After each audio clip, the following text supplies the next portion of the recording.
Tingkatkan integritas dan kinerja, Pemkot Ambon gelar bimbingan mental. Pemerintah Kota Ambon menggelar kegiatan pembinaan mental spiritual bagi aparatur sipil negara di lingkup Pemkot Ambon Jumat 5 Juli. Kegiatan bimbingan mental spiritual dan doa bersama dilaksanakan setiap hari Jumat pertama bulan berjalan sebagai upaya mewujudkan aparatur sipil negara dan lingkungan kerja yang baik dan bersih. Good and clean governance. Penjabat Wali Kota Ambon Domingus Kaya mengatakan, bimbingan mental bagi ASN bagian dari integral yang tidak dapat dipisahkan dari pembinaan sumber daya manusia bagi pegawai negeri sipil. Selain itu, pembinaan mental agama memiliki peran penting dalam meningkatkan integritas dan nasionalisme di kalangan ASN. Dengan memiliki landasan agama yang kuat, ASN dapat menjalankan tugas-tugas dengan integritas tinggi, berkontribusi memberikan pelayanan publik yang berkualitas. Disadari tuntutan terhadap pelayanan publik yang semakin kompleks, sehingga perlu menyiapkan ASN yang memiliki jasmani dan rohani yang baik sedini mungkin. Kita mau menjaga kebersamaan dari semua jajaran aparat ini, pembinaan mental spiritual ya. Kalau tadi Anto bilang di dalam itu, biar ketong hebat apa tapi ketong pun akhlak yang bagus, pasti semua tindakan ketong akan bermasalah.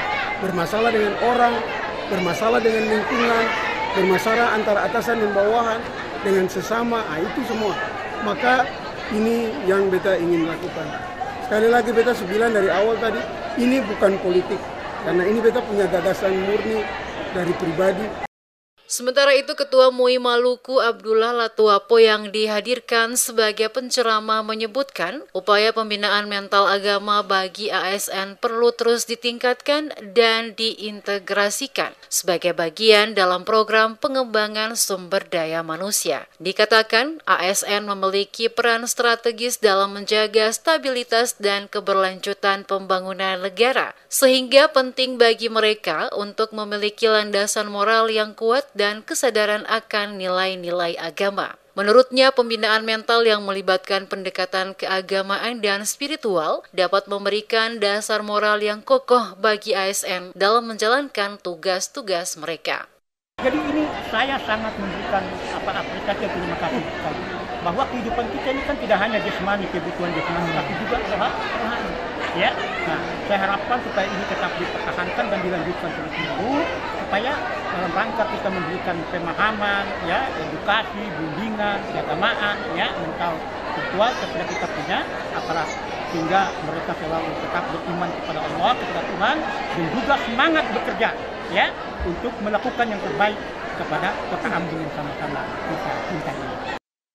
Di kesempatan yang sama, Ketua MPH Sinode GPM Pendeta Elifas Mas Paitila mengatakan kegiatan bimbingan mental berdampak menjadikan ASN sebagai agent of change atau agen perubahan di tempat kerja masing-masing, serta menjadi pelayan masyarakat yang memiliki jiwa melayani. Dia pun memberi apresiasi karena kegiatan ini bertujuan untuk mendukung kinerja dan menciptakan lingkungan kerja yang kondusif terkait integritas dan mempererat hubungan serta meningkatkan toleransi antar umat beragama.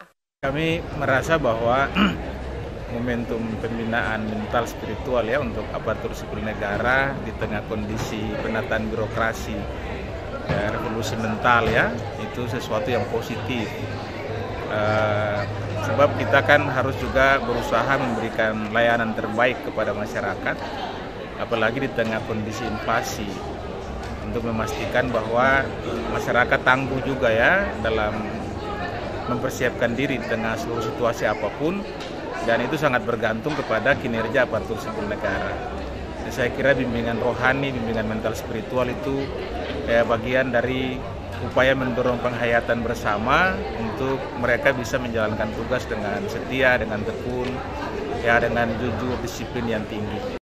Pelaksanaan bimbingan mental dan doa bersama yang diikuti seluruh ASN di lingkup Pemkot Ambon ini dibagi dalam 2 sesi. Untuk ASN yang beragama Islam, dengan penceramah Ketua MUI Maluku Ustadz Abdullah Latuapo, sedangkan ASN yang beragama Kristen, Protestan, atau Katolik disampaikan Ketua MPH Sinode GPM Pendeta Elifas Maspaitila.